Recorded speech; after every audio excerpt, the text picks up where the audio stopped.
Spekulasi berdasarkan asumsi netizen di media sosial. Kalau asumsi sejumlah netizen jika hilangnya Dr. Faisal karena diculik, terlihat barang milik korban berceceran tidak berada di satu tempat.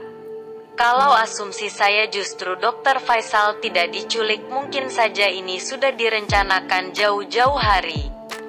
Terkait barang milik Dr. Faisal yang berceceran di beberapa tempat, didugaan sebagian masyarakat Dr. Faisal sempat melakukan perlawanan, atau memang sudah diskenariokan. Yang melemahkan spekulasi penculikan adalah kenapa bantuan mesti diserahkan malam-malam pergi seorang diri tanpa ditemani membawa sejumlah uang menggunakan sepeda motor. Sebenarnya bantuan bisa saja diserahkan besok pagi. Diperkuat dengan postingan status Dr. Faisal seolah-olah memberikan signal kematian. Bila kabar kematianku telah sampai, seolah-olah kejadian ini menjadi kode dia mati.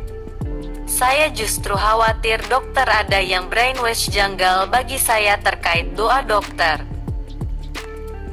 Status Dr. Faisal seolah-olah memberikan signal kematian.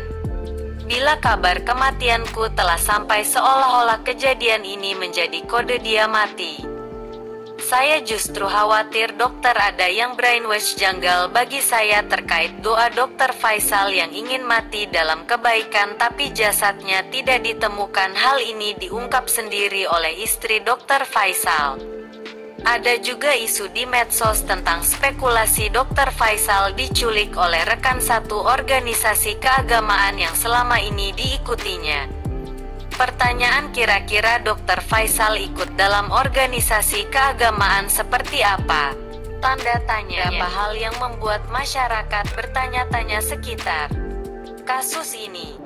Dan dari informasi yang berseliweran terkait kasus ini, Mohtar marhum, salah satu akademisi sekaligus pegiat sosial dan literasi di Sulteng, mencoba membuat asumsi dan analisa berikut ini. Kenapa Dr. Faisal berangkat ke sana sendirian tanpa ditemani, dan apalagi perjalanannya sudah agak larut malam sekitar pukul dan kejadian ini terjadi sekitar pukul 23.30 WITA. Ingat jarak destinasi Linga dan Kapas sekitar 40 km dari kota Toli-Toli. Situasinya saat itu tidak terlalu mendesak dan situasi pasca bencana kayaknya sudah mulai lewat masa darurat. Keempat, jika terjadi kecelakaan lalu lintas pasti kendaraannya rusak.